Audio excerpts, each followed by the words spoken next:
Law कैसे apply करते हैं इसकी बात करी थी, और कुछ हमने प्रॉब्लम्स भी की थी पास्कल्स लॉ पे बेस्ड।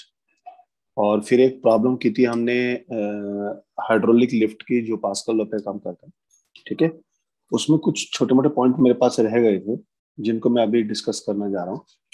उसके बाद फिर हम डिस्कस करेंगे हाइड्रोडायनेमिक्स।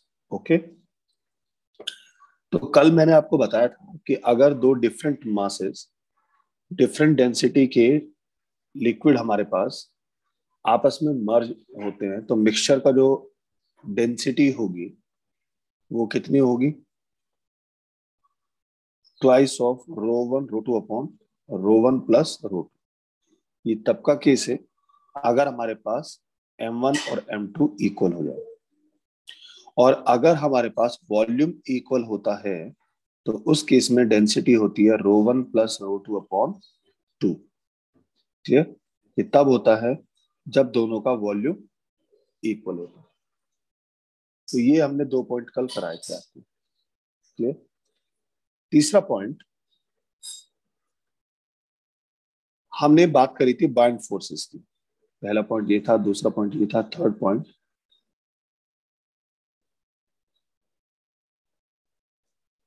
बायंसी की बात करी थी। बायंसी की बात हमने ये बोला था आपको, बायंसी की बात करी थी। बायंसी की बात हमने ये बोला था आपको कि जो बाइंड फोर्स होती है वो सीधा सीधा किस चीज पे डिपेंड करती है? ये डिपेंड करती है कि लिक्विड के अंदर बॉडी का वॉल्यूम कितना है। जितना बॉडी का वॉल्यूम लिक्विड के अंदर होगा उतना ही वाटर वो डिस्प्लेस करती है, उतना ही उस पर थ्रस्ट लगता है, आर्किमिडीज प्रिंसिपल। तो यानी F upthrust that is proportional to V inside liquid। ठीक है, यानी ये जो वॉल्यूम का जो बॉडी का जो वॉल्यूम है लिक्विड के अंदर उस पर डिपेंड करेगी। तो इसको बोलेंगे हम volume of body inside liquid. अब थ्रस्ट इस चीज पे डिपेंड करेगा।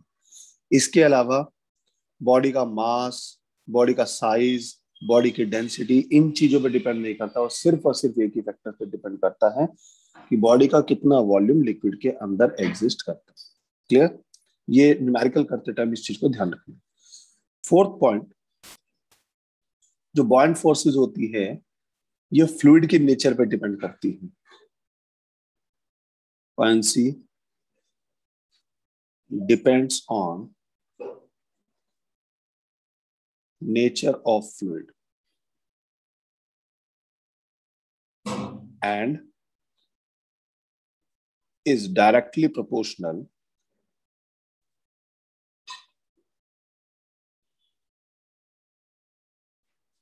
to the density of fluid।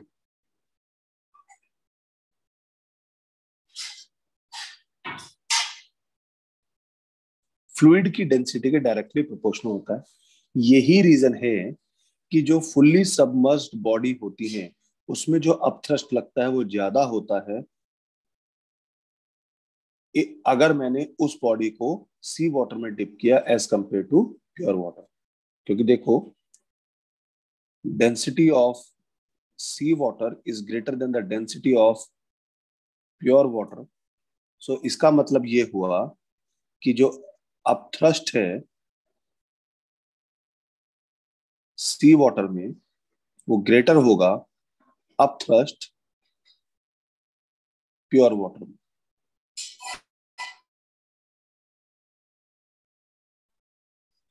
Clear?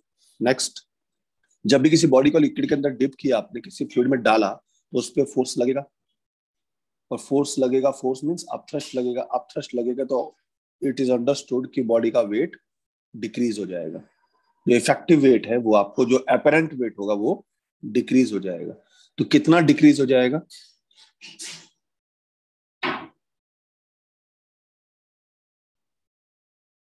apparent weight is equals to actual weight minus up thrust.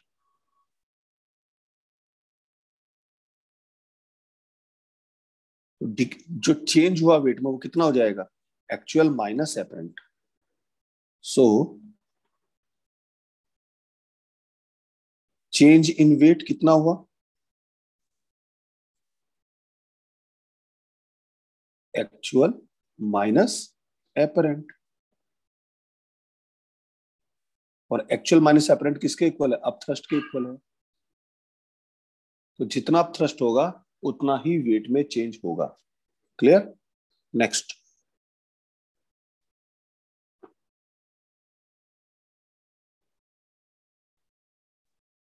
Archimedes principle की हेल्प से आप रिलेटिव डेंसिटी भी निकाल सकते थे किसी बॉडी की। देखो, रिलेटिव डेंसिटी का जो फॉर्मूला था, हमने क्या लिखा था, वो था हमारे पास density of body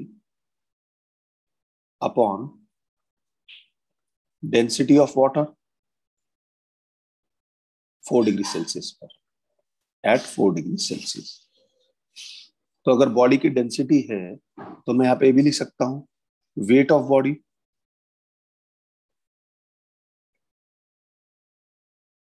upon weight of equal volume of water, weight of equal volume of water. ऐसा क्यों लिखा मैंने, क्योंकि जितना बॉडी का हमारे पास वेट होगा उतना ही वॉल्यूम जो होगा वाटर का डिस्प्लेस हो जाएगा जब हम बॉडी को उसके अंदर डिस्मर्स करेंगे। और ये जो वेट है किसके इक्वल हो जाएगा, ये अप थ्रस्ट के लिए हो जाएगा। सो मैं लिख सकता हूं इसको वेट ऑफ बॉडी अपॉन, ये क्या हो जाएगा, up thrust due to water. And this upthrust is equals to change in weight, means there is a loss. So weight of body upon ये क्या हो जाएगा, और loss in weight of water is actual weight minus apparent weight. That is equals to weight of body upon, या मैं कह सकता हूं बॉडी का वेट एयर में upon air minus weight of body in water. ऐसे भी तो लिख सकता हूं।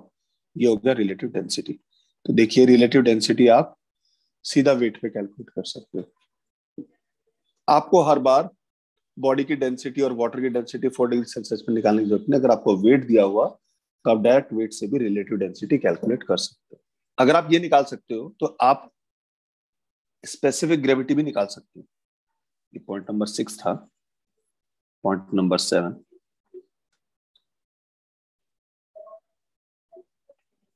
Specific gravity of liquid. Specific gravity of liquid is basically, आपको मैंने वहां पे भी बताया था, तो यहाँ पे ऊपर वाले कंडीशन को अप्लाई करके मैं लिख सकता हूं loss in weight of liquid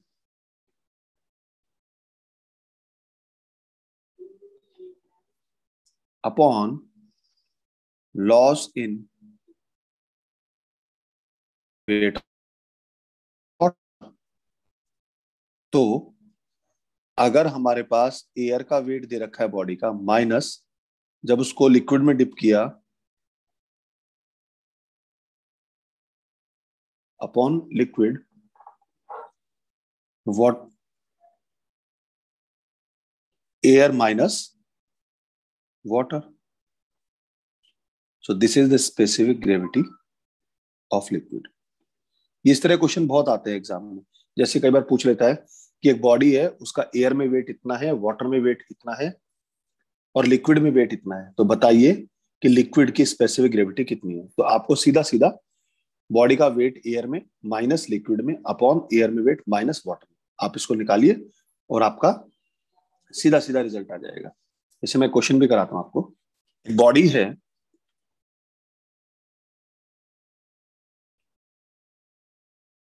a body weight 160 gram in air, 130 gram in water, and 136 gram in oil. The specific gravity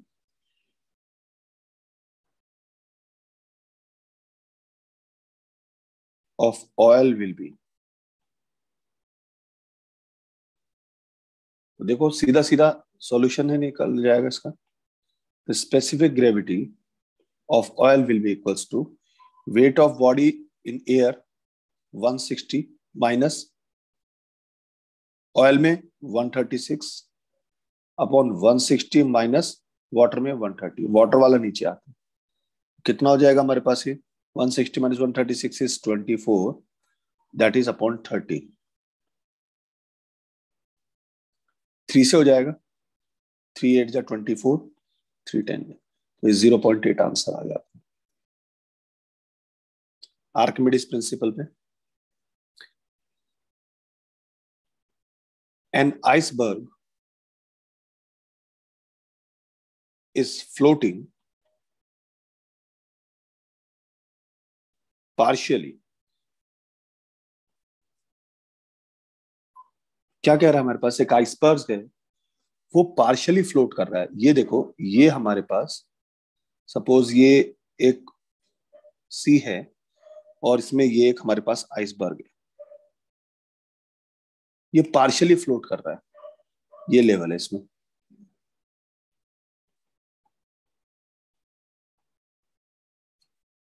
clear? तो बोल रहा है कि ये वाला जो सेक्शन है जो ऊपर है लेवल के, इसका कितना वॉल्यूम ये ऊपर है. अगर दूसरा तरीके से मैं कह सकूं कितना वॉल्यूम नीचे है वो निकल जाए, तो कितना वॉल्यूम ऊपर वो भी निकल जाएगा आराम से. मान लीजिए इसकी डेंसिटी हो जाएगी हमारे पास सी, इसकी हो जाएगी हमारे पास आइसबर्ग की.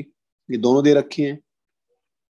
रो ऑफ आइसबर्ग दिया है 0.92 ग्राम पर सेंटीमीटर क्यूब और रो ऑफ सी वाटर दे रखी है आपको 1.03 ग्राम पर सेंटीमीटर क्यूब. ठीक है, बाकी और कोई चीज आपको नहीं दी. तो मैंने कल आपको बताया था कि अगर सी वाटर की डेंसिटी बॉडी की डेंसिटी से ज्यादा होगी, बॉडी की डेंसिटी कम होगी, तो ऑब्वियस सी बात है कि बॉडी फ्लोट करेगी. तो फ्लोटिंग का केस तो क्लियर हो गया. W equal to 0. तो फ्लोटिंग के केस में क्या होता है? फ्लोटिंग के केस में जो वेट होता है वो अपथ्रस्ट के इक्वल होता है. ठीक है, तो अगर फ्लोट की बात करेगा बॉडी, तो जो वेट होगा वो किसके इक्वल होना चाहिए? अपथ्रस्ट के. नेट फोर्स 0 होती है ना, कल मैंने कराया था. तो अगर वेट अपथ्रस्ट के इक्वल है तो इसको कैसे बैलेंस करेंगे? सपोज इसका मास है हमारे पास m, तो इसका वेट हो जाएगा बेटा mg, और अपथ्रस्ट निकालना है. अपथ्रस्ट किसके इक्वल हो जाएगा? जितना हमारे पास लिक्विड का वॉल्यूम आपने डिस्प्लेस किया और density of iceberg into g. और मास कैसे निकालेंगे बेटे? Mass of liquid displaced. Liquid का मास डिस्प्लेस्ड कैसे निकालेंगे? Volume of liquid sea water into density of sea water, volume into density is mass into g, that is equals to v in मतलब जितना inside है ये हिस्सा, इतने का volume into rho of ice into g. अब देखो जी से जी कैंसिल हो गया बेटा हमारा. तो यहां से आप निकाल सकते हो कि कितना हमारे पास इनसाइड है वॉल्यूम. तो v inside is equals to vc into rho C upon rho ice. तो ये चीज निकल जाएगी हमारी. ठीक है, तो हमें निकालना है कि कितना आउट है. तो therefore v out that is equal to total volume of iceberg minus v inside. तो टोटल वॉल्यूम माइनस इनसाइड की वैल्यू पुट कर देते हैं, सॉरी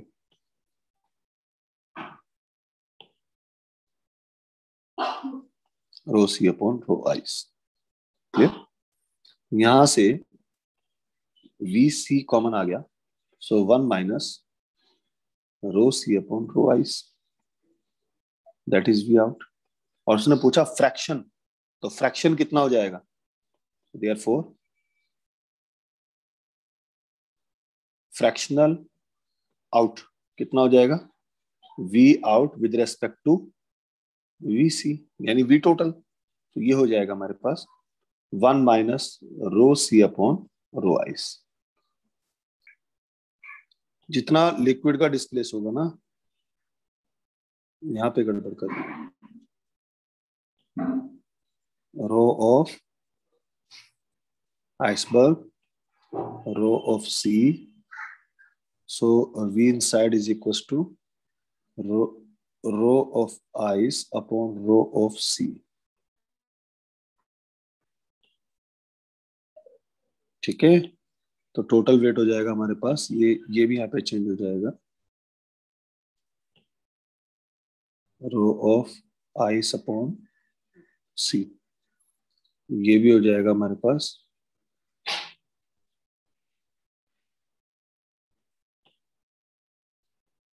आइस अपॉन सी, आइस अपॉन सी। अब देखिए 1 माइनस 0.92 अपॉन 1.03, जब इसको सॉल्व करेंगे तो ये आ जाएगा हमारे पास 1.03 माइनस 0.92 अपॉन 1.03। जब आप इसको सॉल्व करोगे तो लगभग लगभग 0.11 के आसपास आएगा। इतना फ्रैक्शनल वॉल्यूम हमारे पास आउट रहेगा और बाकी हमारे पास नीचे सबमर्ज हो जाएगा। क्लियर? एक क्वेश्चन दिया है आपके पास, एक ब्लॉक है, इसका जो मास है वो दिया है 0.5 kg और इसकी जो डेंसिटी दिया है वो है 8×10⁻³ kg पर मीटर क्यूब, और इसको आपने एक स्ट्रिंग से सस्पेंड किया हुआ है। ये हमारे पास एक स्ट्रिंग है, उस स्ट्रिंग से सस्पेंड किया हुआ है, तो इस टाइम इस स्प्रिंग पे कुछ ना कुछ टेंशन क्रिएट होगी। लेकिन उसने क्या किया, उसने बोला कि मैंने इसको एक बीकर के अंदर फिल कर दिया और फुल्ली सबमर्ज्ड है।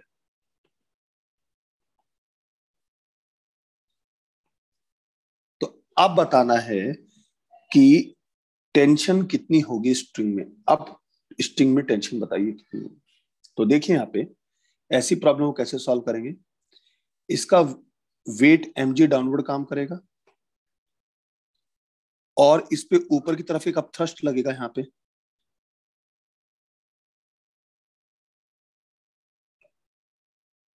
यानी अगर ये इक्विलिब्रियम पे है तो उस इक्विलिब्रियम का मतलब ये हुआ कि T जो हुई balance T plus F upthrust that is equals to T plus upthrust that is equals to mg। अब आपको अपथ्रस्ट निकालना है, आपको निकालनी है टेंशन, तो tension is equals to mg minus F thrust. ये आपके पास इक्वेशन बन गई। अब थ्रस्ट कैसे निकालेंगे,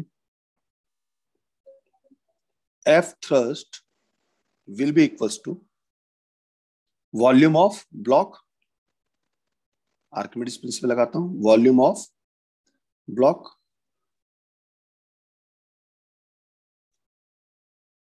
वाटर डिस्प्लेस हो जाएगा into density of water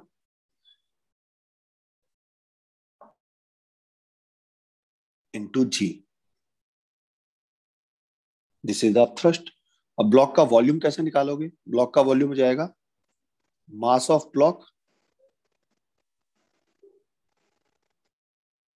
mass upon density, so density of block sigma से डिफाइन की। Into rho of water into g. तो ब्लॉक का मास कितना हुआ बेटा? 0.5। डेंसिटी है 8 इंटू 10⁻³ वाटर की डेंसिटी कितनी होती है? 1 इंटू 10⁻³ जी की वैल्यू आप 10 ले लीजिए। तो इसको सॉल्व कर लेते हैं हमारे पास। तो ये लगभग लगभग आ जाएगा 10⁻³ से 10⁻³ तो ये हो जाएगा 5/8 न्यूटन। तो अब यहाँ पे इक्वेशन फर्स्ट में लगा देते हैं। From equation first tension will be equals to mg। m है हमारे पास 0.5, g की वैल्यू है 10 माइनस 5/8। तो ये जाएगा 5 माइनस 5/8, सो 8, ये हो जाएगा 5 इंटू 7/8। 7 5 35/8, इससे 4.375 Newton. This is the tension produced in the string. तो देखो, जो ये टेंशन प्रोड्यूस्ड हुई है बेसिकली क्या होगी?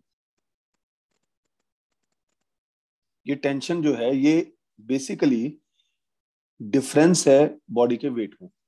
जितना डिफरेंस हुआ actual wait minus apparent wait, और वो अपथ्रस्ट की वजह से। बस। Our next topic is hydrodynamics. Hydrodynamics का मतलब ये हुआ, मैं बात कर रहा हूं फ्लूइड्स की मोशन। अभी तक फ्लूइड्स को हमने रेस्ट पे पढ़ा, अब हमारा काम है फ्लूइड्स का मोशन। अब फ्लूइड मोशन में कब होता है? कब पानी वाटर टैप ऑन कर दिया तो वाटर जो होता है वो फ्लो करने लगता है। तो फ्लूइड का मोशन बेसिकली मतलब ये होता है कि फ्लूइड जब फ्लो करता है तो वो ऐसे फ्लो नहीं करता कि जैसे नॉर्मल आपने पार्टिकल्स लिए इस तरीके से फ्लो करके। फ्लूइड्स में डिफरेंट डिफरेंट लेयर्स बनती है, पैरेलल लेयर्स बनती है, और उन पैरेलल लेयर्स के बीच में रिलेटिव मोशन होता है। जैसे ये हमारे पास बेस लेयर है, इसके ऊपर वाली लेयर है, इसके ऊपर वाली लेयर है, इसके ऊपर वाली लेयर है। इस तरीके से लेयर की फॉर्मेशन में मूव करता है। अगर ये लेयर आगे जाती है तो ये लेयर इसको बैक थ्रो करती है, इसके रेस्पेक्ट में ये इसको बैक थ्रो करती है, इसके रेस्पेक्ट में ये इसको बैक थ्रो करती है, ये ऊपर वाली के रेस्पेक्ट में नीचे वाली को बैक थ्रो करती है। यानी जितना जितना ऊपर हम चलते जाते हैं हमारे पास जो टॉप लेयर होगी इसके पास मैक्सिमम स्पीड होती है, और जो बॉटम लेयर होती है आप इसको अप्रोक्सीमेट रेस्ट पे मान सकते हो। बॉटम लेयर अप्रोक्सीमेट रेस्ट पे होती है, और नीचे वाली जितनी लेयर होती है रिलेटिवली वो लेस स्पीड लेके आती है, और इस तरीके से फ्लूइड जो होता है मोशन करता है। ठीक है, यानी इन फ्लूइड्स की डिफरेंट लेयर्स के बीच में भी एक फ्रिक्शन जनरेट होता है, और इस फ्रिक्शन को हम आगे टॉपिक पढ़ेंगे, इसको बोलते हैं विस्कोसिटी।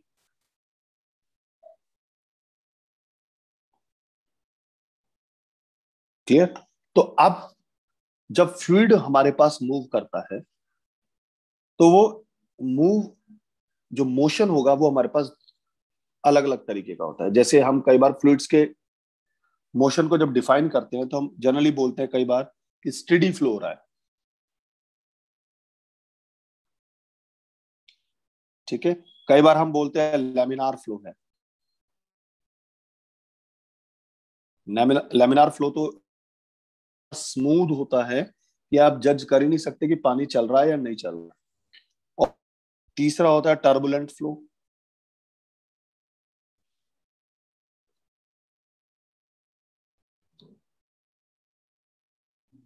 इसके अलावा और भी फ्लो होते हैं जैसे कंप्रेसिबल, एक होता है इनकंप्रेसिबल,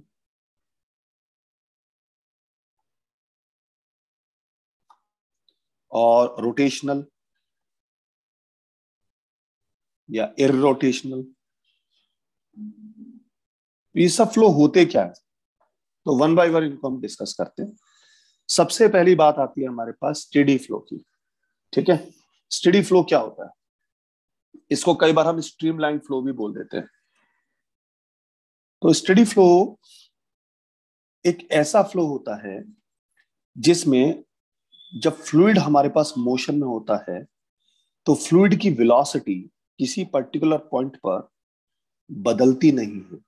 फॉर एग्जाम्पल, जैसे ये हमारे पास फ्लूइड इस तरीके से फ्लो कर रहा है, तो सपोज कोई पार्टिकल आया इस पॉइंट ए पर, उसने इसकी वेलोसिटी कैलकुलेट करी, यहां पर आई इसकी वेलोसिटी वी ए। मैं स्पीड की बात नहीं कर रहा हूं बेटे, फ्लूइड की वेलोसिटी की बात कर रहा हूं। मींस डायरेक्शन और मैग्नीट्यूड दोनों रिस्पॉन्सिबल है। तो इस पॉइंट ए पर इस फ्लूइड के जितने भी पॉइंट आएंगे सब के सब यही वेलोसिटी लेके आएंगे। और अगर इस पॉइंट बी की बात करता हूं, यहां पे वेलोसिटी कुछ और होगी, suppose the velocity is v b. तो वही पार्टिकल जब पॉइंट बी पर जाएंगे तब उनकी वेलोसिटी यहां पर डिफरेंट होगी। सो ऐसा मोशन जिसमें फ्लूइड की वेलोसिटी, पार्टिकल की वेलोसिटी किसी एक पॉइंट पर सेम रहती है और डिफरेंट पॉइंट्स पर डिफरेंट होती है, ऐसे फ्लो को स्टेडी फ्लो कहेंगे। इससे एक एडवांटेज क्लियर हो गया, या मैं इसे कंक्लूजन क्रिएट कर सकता हूं कि स्टेडी फ्लो में जितने भी पार्टिकल्स होते हैं वो सेम पाथ फॉलो करते हैं। मींस जैसे चींटी चलती है ना, कि एक के पीछे सब चलते हैं, तो सारे पार्टिकल्स भी इसी तरीके से चलते हैं। अगर कोई पार्टिकल ए से चला है, जितने भी पार्टिकल होंगे वो इस पॉइंट ए ही निकलेंगे और इसी स्पीड से निकलेंगे, और जब वो पॉइंट पर पहुंचेंगे तो उनकी वेलोसिटी वही हो जाएगी जो पॉइंट बी पर उनसे आगे वाले पार्टिकल की रही थी। तो डिफरेंट पॉइंट्स पर डिफरेंट वेलोसिटी, और किसी एक पॉइंट पर सभी पार्टिकल्स की सेम वेलोसिटी होती है, और वो पार्टिकल सब एक कॉमन पाथ को फॉलो करते हैं, यानी हमारे पास ये एक यूनिक पाथ बना है। तो जो स्टेडी फ्लो होता है उसमें पार्टिकल्स का, उसमें फ्लूइड का एक यूनिक पाथ होता है, और इस यूनिक पाथ को क्या बोलते हैं? स्ट्रीमलाइन। इसको बोलते हैं हम स्ट्रीमलाइन। तो हम बोलेंगे कि जो स्टेडी फ्लो होता है that is a streamline flow. जब स्ट्रीमलाइन फ्लो होगा तो इसका मतलब ये हुआ कि किसी भी पर्टिकुलर पॉइंट पर दो डिफरेंट वेलोसिटीज पॉसिबल नहीं है, क्योंकि हम ऑलरेडी डिफाइन कर चुके सभी पार्टिकल एक जैसी वेलोसिटी लेके आते हैं। तो जब मोशन स्ट्रीमलाइंड होता है तो किसी भी पर्टिकुलर पॉइंट पर दो अलग अलग स्ट्रीमलाइन नहीं हो सकती, क्योंकि दो अलग स्ट्रीमलाइन होने का मतलब यह है कि यहाँ पर एक वेलोसिटी आ गई, यहाँ पर एक वेलोसिटी आ गई। किसी एक पॉइंट पर दो वेलोसिटीज पॉसिबल नहीं है, तो इसीलिए स्ट्रीमलाइंस कभी भी इंटरसेक्ट नहीं करती। तो अगर इंटरसेक्ट कर गई तो वहां पर दो अलग अलग वेलोसिटीज हैं, तो उस केस में उस फ्लो को स्ट्रीमलाइन फ्लो नहीं कहेंगे, वहां पर वो फ्लो स्टेडी फ्लो नहीं होगा, वो टर्बुलेंट हो जाएगा। क्लियर? तो स्ट्रीमलाइन फ्लो क्या है? Streamline flow is a flow in which all the particle follows the forward particle and they track the same path. Clear? Next, laminar flow. laminar flow क्या होता है? laminar flow में यही particle, जब fluid के particle एक well defined streamline के through चलते हैं जो स्ट्रेट और पैरेलल होता है, क्योंकि देखो स्ट्रीमलाइन हमारे पास ऐसे भी हो सकती है और स्ट्रीमलाइन ऐसे भी हो सकती है। अगर स्ट्रीमलाइन कर्ड है तो हम उसको बोलेंगे स्ट्रीमलाइन फ्लो या स्टेडी फ्लो। लेकिन अगर वो स्ट्रीमलाइंस स्ट्रेट और पैरेलल हैं तो उस केस में हम इसको लैमिनार फ्लो कहते हैं। तो डिफरेंट डिफरेंट पॉइंट्स पर फ्लूइड्स की स्पीड डिफरेंट डिफरेंट हो सकती है, लेकिन उनकी डायरेक्शन सेम होती है। स्टेडी फ्लो में डिफरेंट डिफरेंट पॉइंट्स पर स्पीड और डायरेक्शन दोनों अलग अलग हो सकती हैं। लैमिनार फ्लो में स्पीड डिफरेंट डिफरेंट हो सकती है लेकिन डायरेक्शन यूनिक होगी, तभी तो वो स्ट्रेट लाइन लेके आएंगे। So if the streamline is curved then we call it steady flow, and if the streamline is straight and parallel then we call it laminar flow. Clear? laminar flow करता है liquid fluid, तो उस case में हम उसको identify नहीं कर पाते कि फ्लूइड हमारे पास मोशन में है भी या नहीं है, तो आप उसको जज ही नहीं कर सकते। तो लेमिनार फ्लो देखा आप में से किसी ने? आप आइडेंटिफाई नहीं कर सकते कि लिक्विड कोई भरोसा नहीं, कोई कहीं जा रहा, कोई कहीं जा रहा, कोई कहीं जा रहा, कोई कहीं जा रहा, तो उनका मोशन बिल्कुल जिगजैग है, और जिसकी वजह से उसमें क्या होती है, जैसे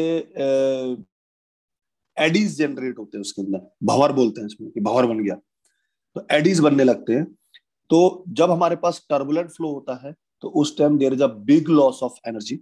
जब लैमिनार फ्लो होता है तो मिनिमम लॉस ऑफ एनर्जी, और जब स्ट्रीम लाइन फ्लो होता है तो तब उसमें एज सबसे लोएस्ट हमारे पास लैमिनार में होता है, देन स्ट्रीम लाइन, और सबसे ज्यादा लॉस होता है हमारे पास टर्बुलेंट फ्लो में। टर्बुलेंट फ्लो का आप ऐसे समझ सकते हैं, जो रिवर वगैरह जब कोई टर्न लेती है और वहां पे नीचे स्टोन वगैरह पड़े हो, आपने देखा होगा पानी बिल्कुल अजीब सा फ्लो करने लगता है, उसमें साउंड बहुत जनरेट होने लगती है। तो जितना साउंड जनरेट हो रहा है तो आप मान के चलिए वहां पे उतना टर्बुलेंस, और जितना काम फ्लो है तो आप मान के चलिए कि उतना ही स्ट्रीमलाइन फ्लो है। नेक्स्ट आता है हमारे पास कंप्रेसिबल एंड इनकंप्रेसिबल। देखो जो फ्लूइड होता है, फ्लूइड में हमारे पास दोनों चीजें आ गई, लिक्विड भी आ गई, गैस भी आ गई। अगर फ्लूइड की डेंसिटी चेंज कर सकते हो आप तो उसको बोलेंगे कंप्रेसिबल, क्योंकि आपने उसकी डेंसिटी चेंज कर दी, आपने उसको कंप्रेस किया।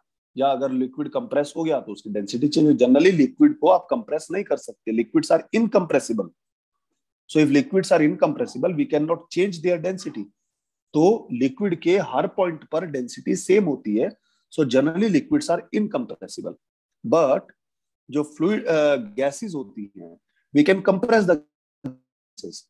तो अगर गैसेस को कंप्रेस कर सकते हैं तो gases are compressible in nature, सो उनकी डेंसिटीज चेंज हो जाती है। तो अगर डिफरेंट पॉइंट्स पर किसी फ्लूइड की डेंसिटी सेम है so we call it incompressible fluid, और अगर डेंसिटीज डिफरेंट है we call that compressible fluid. Next is rotational. Sir देखो जब कोई फ्लूइड, बोलिए। अगर डेंसिटी सेम है डिफरेंट पॉइंट पे तो सर वो कंप्रेसिबल। बेटा अगर डेंसिटी सब जगह पे सेम है तो इसका मतलब वो कंप्रेस हो नहीं पा रहा ना। डेंसिटी कब बदलेगी? जब आप उसके पार्टिकल्स को एक दूसरे के क्लोज लाने की कोशिश करोगे। ओके जब आप कंप्रेस करोगे तभी तो पार्टिकल एक दूसरे के, डेंसिटी बदल नहीं पा रही तो इसका मतलब क्या हुआ? पार्टिकल एक दूसरे के क्लोज नहीं आ पा रहे। तो अगर क्लोज नहीं आ पा रहे तो इसका मतलब इनकंप्रेसिबल है, आप कंप्रेस कर ही नहीं पा रहे उसको। लॉजिक लगाओ इसके पीछे। Okay okay. गैसेस के पार्टिकल को एक दूसरे के क्लोज ला सकते हो तो वो कंप्रेसिबल है।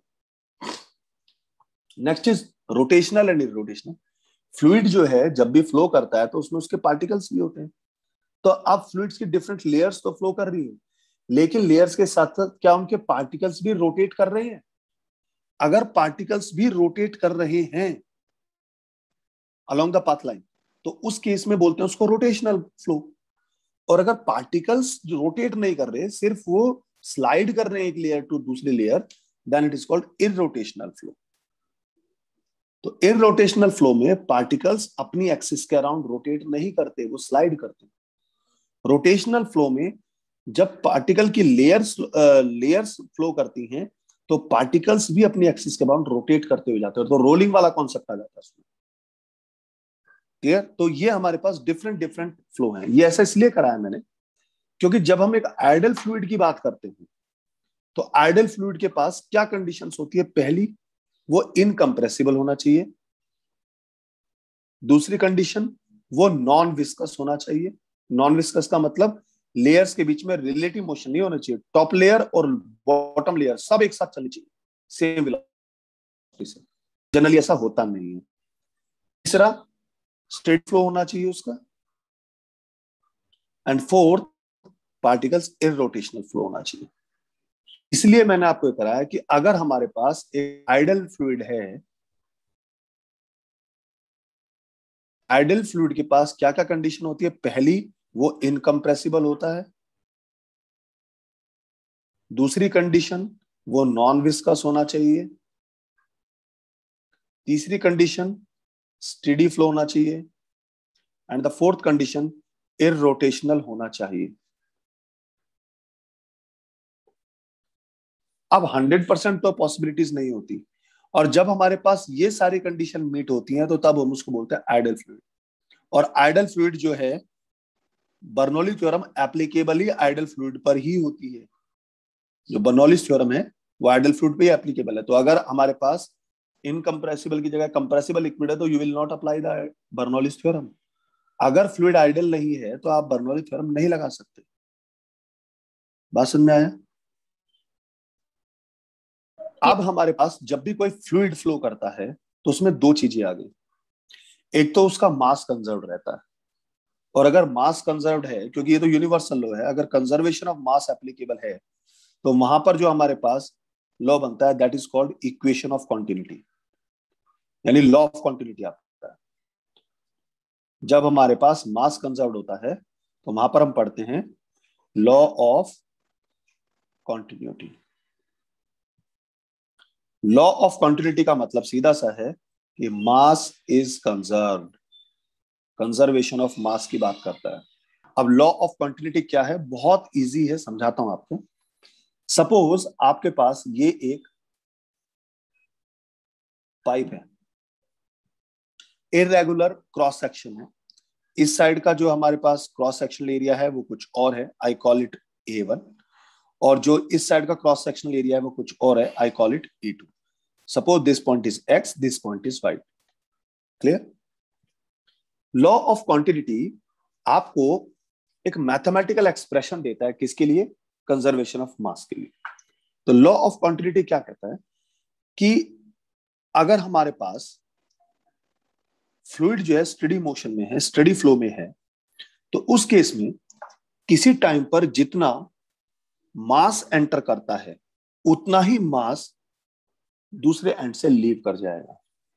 यानी एक तरह से आपका ये किरचॉफ का जो फर्स्ट लॉ है ना, कि चार्ज जो है स्टे नहीं करता, सेम यहाँ पे यही है कि लिक्विड का जो मास है, जो फ्लूइड का जो मास है, वो किसी कंटेनर में स्टे नहीं करेगा। अगर वो फ्लो में है तो जितना एंटर किया एट द सेम टाइम उतना ही बाहर निकल जाना चाहिए। तो मास इजेक्टेड, तो जितना मास एंटर कर गया उतना ही मास इजेक्ट कर गया।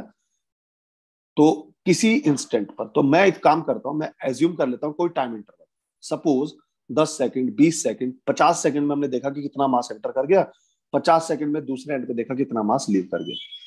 तो अगर मैं एज्यूम करूं कि इस पॉइंट पर V1 स्पीड से हमारे पास लिक्विड एंटर करता है, सपोज इस एंड से V2 स्पीड से लिक्विड जो होता है वो लीव करता है, और लिक्विड जो है हमारे पास, जो फ्लूइड हमारे पास है, हम उसको आइडल मान के नहीं चलते। सपोज जब फ्लूइड इस सेक्शन में आया तो क्योंकि एरिया बड़ा है तो इतना कंप्रेस नहीं हो पाया, तो suppose the density of liquid at this point is ρ1, और जहां पे नैरो एंड हो गया तो वहां पे कंप्रेस होना शुरू हो गया, suppose the density at this point is ρ2। तो एक बात बताइए, तो हमारे पास लॉ ऑफ कंटिन्यूटी क्या कहता है कि मास entered should be equals to mass ejected। entered mass मतलब mass entered in delta t time should be equals to mass ejected in delta t time। Same time में होना चाहिए ना बेटा। तो डेल्टा टी टाइम में मास एंटर्ड मतलब यहां पे हो जाए, सपोज यहां पे हो जाता है m2, तो डेल्टा टी टाइम में mass enter, mass is equal to volume into density. अब वॉल्यूम कैसे निकालेंगे? वॉल्यूम निकालने के लिए आप एक चीज देखिए, अगर ये V1 स्पीड से चल रहा है तो डेल्टा टी टाइम में ये यहां से सपोज यहां तक पहुंच गया डेल्टा टी टाइम में, तो इतना जो लेंथ होगा इसमें वॉल्यूम निकालना है हमें, इतना ही तो वॉल्यूम आया वो। तो volume is equal to area into length, और लेंथ को वेलोसिटी की टर्म में कैसे लिखेंगे? v is equal to distance upon time. तो mass is equal to volume into, देखो यहां पे हो जाएगा mass is equal to volume into density, और वॉल्यूम हो जाएगा area of cross section into v into delta T. तो यहां से हमारे पास ये हो जाएगा, इस पॉइंट M1 के लिए एरिया ऑफ क्रॉस सेक्शन कितना होगा बेटा? A1, वेलोसिटी है यहाँ पे V1, डेल्टा टी टाइम में, तो ये हो जाएगा वॉल्यूम इनटू डेंसिटी ρ1। इस M2 के लिए area of cross section is A2, velocity is V2, कितने टाइम में? डेल्टा टी टाइम में, इनटू। अब आप देखिए डेल्टा टी से डेल्टा टी कैंसिल हो गया, तो हमारे पास कंडीशन बनी A1 V1 rho one is equals to A2 V2 sorry velocity है। लेकिन क्योंकि मैंने आपको बोला कि जनरली जो लिक्विड होते हैं वो इनकम्प्रेसिबल होते हैं, तो if rho one is equals to rho two, तो उस केस में रो वन से रो टू कैंसिल हो जाएगा, तो हमारे पास कंडीशन बनेगी A1 V1 is equals to A2 V2। यानी जिस तरफ एरिया ज्यादा होगा वहां पर स्पीड कम होगी, और जिस तरफ एरिया ऑफ क्रॉस सेक्शन कम होगा वहां पर स्पीड ज्यादा हो जाएगी। यानी इसका मतलब यह हुआ कि नैरो एंड पर वाटर की स्पीड ज्यादा होती है और ब्रॉडर एंड पर वाटर की स्पीड कम होती है। लेकिन इसका मतलब ये नहीं है कि वहां पर पानी ज्यादा निकलता है, वहां पर पानी कम निकलता है। वाटर जो इजेक्ट हो रहा है वो हर केस में सेम ही रहेगा। तो जो मास निकला है वो हमारे पास सेम रहेगा, वॉल्यूम जो आया वो सेम आएगा। बात समझ में आया? तो कंफ्यूज होने की जरूरत नहीं है कि भाई उसके आगे आपने स्पीड बढ़ा दी कम पानी निकलेगा, ऐसा कुछ नहीं होता। yes, दूसरा, इसी में एक चीज पूछता है वो, what is the rate of flow. ये बहुत आता है क्वेश्चन में, पूछता है रेट ऑफ फ्लो कितना है। इसी को हम लॉ ऑफ कंटिन्यूटी बोलते हैं। रेट ऑफ फ्लो का मतलब क्या है कि पर सेकंड कितना वॉल्यूम बाहर आ रहा है, ये होता है important. Rate of flow is volume of liquid flowing per second. Per second कितना वॉल्यूम फ्लूइड का आउट हो रहा है, that is called rate of flow. Clear? Rate of flow को डिफाइन करते हैं Q से, तो Q is equals to delta volume upon delta t. अब मुझे एक बात बताओ, delta volume upon delta t का मतलब क्या हुआ? अगर यहां पे वॉल्यूम निकालता हूं, वॉल्यूम तो यही है ना बेटा, तो ये हो जाएगा हमारे पास डेल्टा टी से कैंसिल हो जाएगा, तो सीधी सी बात है ये हमारे पास A इंटू भी आ जाएगा। सो यानी ये जो हमारे पास एरिया इंटू वेलोसिटी है, ये बेसिकली रेट ऑफ फ्लो ही तो है। तो मैं ये कह सकता हूं कि लॉ ऑफ कंटिन्यूटी या इक्वेशन ऑफ कंटिन्यूटी हमारे पास क्या डिफाइन कर रही है, the rate of flow remain same. अभी मैं वही चीज आपको बोल रहा था कि जिस रेट से फ्लो हो रहा है लिक्विड, रेट ऑफ फ्लो बदलता ही नहीं है। ज्यादा पानी कम पानी कोई मतलब ही नहीं है, यही तो बोला मैंने। तो this is the rate of flow, तो ये कभी भी चेंज नहीं होता इनकम्प्रेसिबल फ्लूइड के लिए। Clear? Next is Bernoulli's theorem. जिस तरीके से law of continuity conservation of mass की बात करता है, तो Bernoulli theorem basically conservation of mechanical energy की बात करते हैं। तो वो कहता है कि अगर हमारे पास कोई फ्लूइड हमारे पास मोशन में है और वो फ्लूइड एक आइडल फ्लूइड है, तो किसी वॉल्यूम के हर पॉइंट पर जो फ्लूइड का kinetic energy, potential energy, pressure energy होती है वो हमेशा कांस्टेंट होती है यूनिट वॉल्यूम की। काइनेटिक एनर्जी, पोटेंशियल एनर्जी और प्रेशर एनर्जी, वो तीनों कांस्टेंट होती है। तो यानी कहने का मतलब क्या हुआ, उसने बोला kinetic energy per unit volume plus potential energy per unit volume plus pressure energy per unit volume किसी भी पॉइंट पर कांस्टेंट होती है। मतलब इन तीनों का जो सम होता है वो हमेशा जीरो नहीं होता, कांस्टेंट होता। This is Bernoulli's.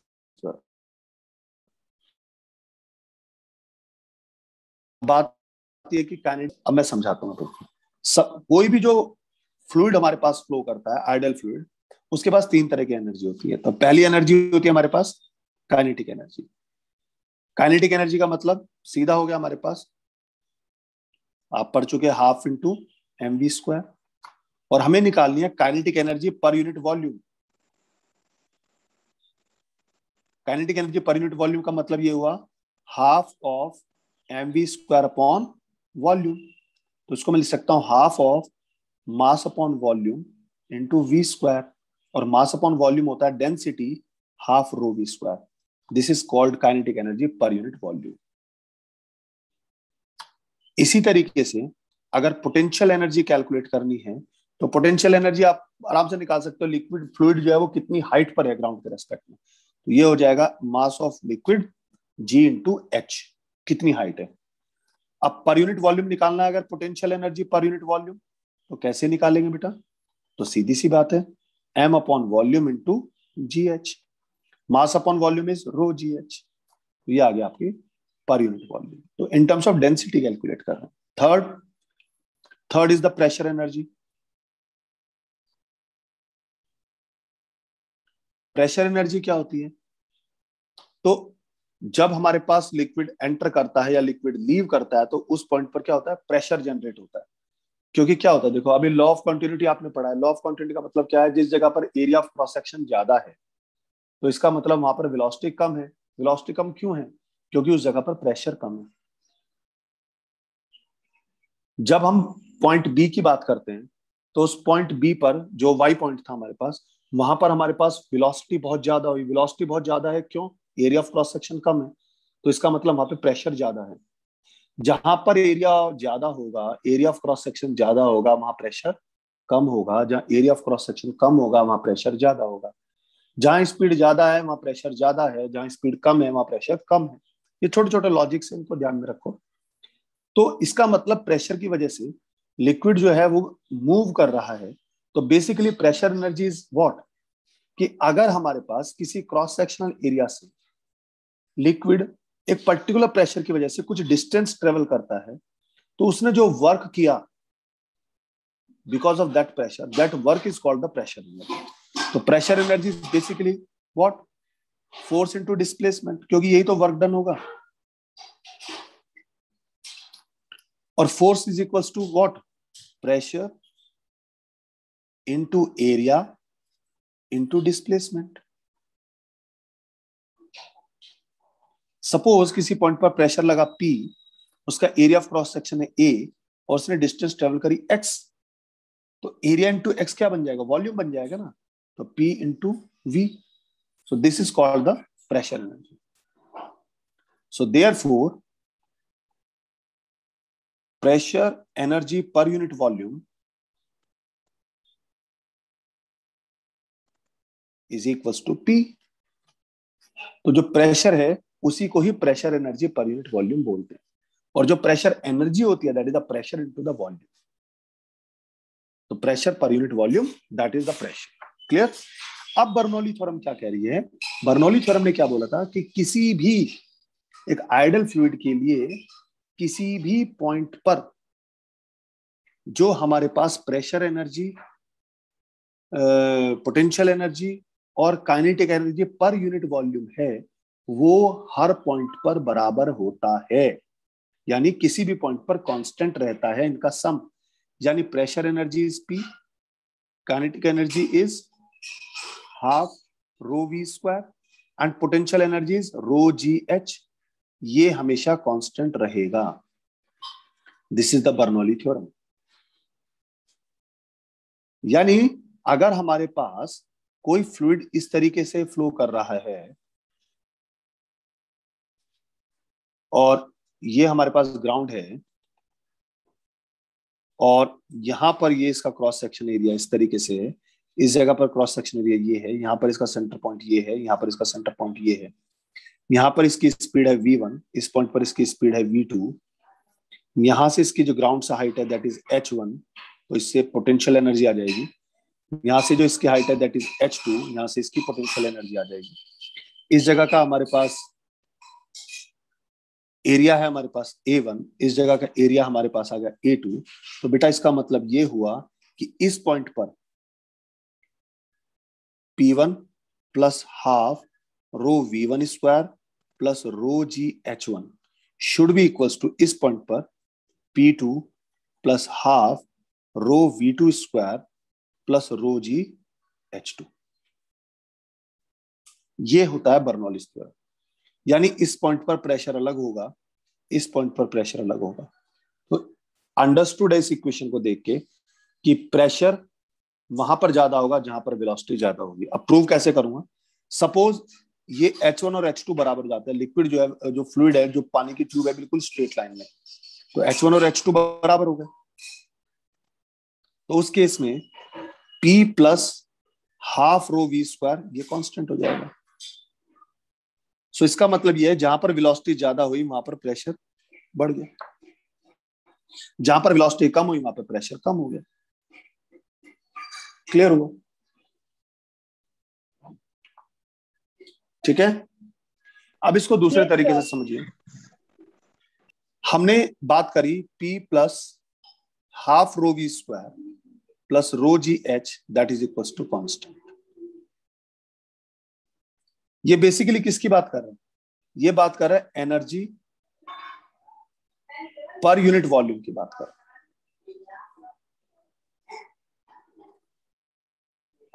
अब अगर मैं इस पूरी इक्वेशन को रो से डिवाइड कर देता तो ये बन जाएगा P upon rho plus we square upon 2 plus g h.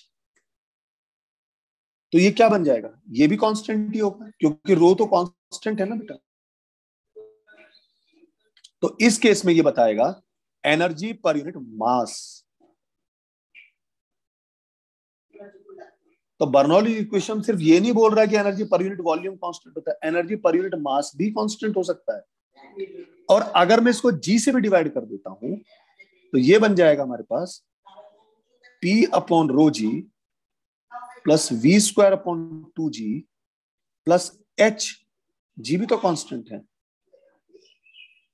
तो ये हो जाएगा energy per unit weight. This is energy per unit weight.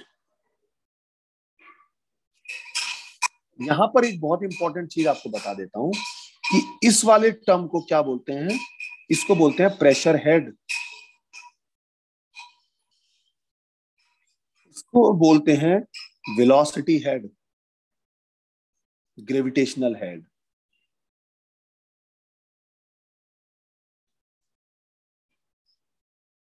Potential head भी बोल देते हैं इसको।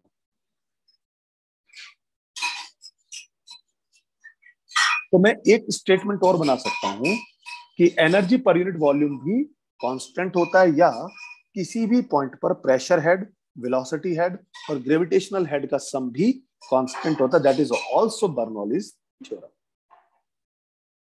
अब बर्नौलीज थ्योरम के तो बहुत सारे एग्जांपल्स हैं, जैसे हमारे पास वेंचुरी मीटर।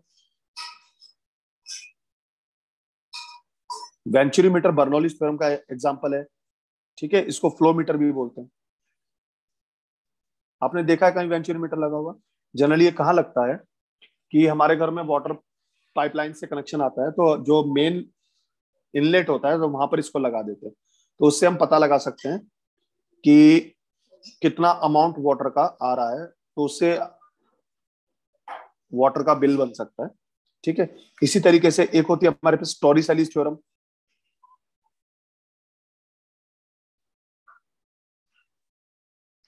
जहां से हम स्पीड ऑफ ए फ्लक्स निकालते हैं। ये भी हम बर्नौली से तो बहुत सारी चीजें एक्सप्लेन कर सकते हैं। बर्नौली थ्योरम ही है जिसकी वजह से आप जो बॉल होती है वो स्पिन करती है क्रिकेट में, जिसको बोलते हैं मैग्नस इफेक्ट।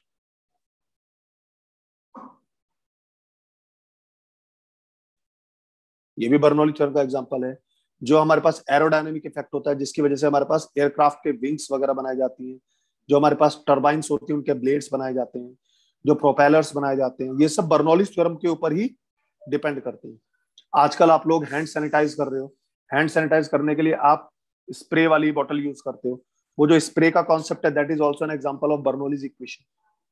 तो बर्नौली की थ्योरम का ही एक एग्जांपल है हमारे पास। जो आपकी डिओड्रेंट की बोतल, परफ्यूम की बोतल, आजकल सैनिटाइजर की बोतल, या जो पेंट गन्स होती हैं, वो सब हमारे पास बर्नौली के ऊपर ही डिपेंड करते हैं। कई बार आपने पिंग पोंग बॉल देखी होगी। पिंग पोंग बॉल का जो मोशन होता है, फाउंटेन के ऊपर एक बॉल रख दी अब बॉल रखने के बाद वो बॉल नीचे नहीं गिरती, वो फाउंटेन के रेस्पेक्ट में ही जब तक फाउंटेन चलता रहता है बॉल उसके ऊपर नाचती रहती है।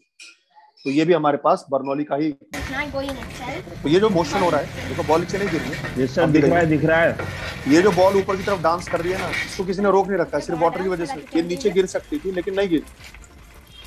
देखो जैसे उसने उसको रोका, बॉल नीचे गिर गई, वापस फिर ऊपर आ गई। सो ये हमारे पास पिंग पोंग बॉल के ऊपर ही डिपेंड करता है। इसको मैं एक्सप्लेन करूंगा। Dancing on fountain,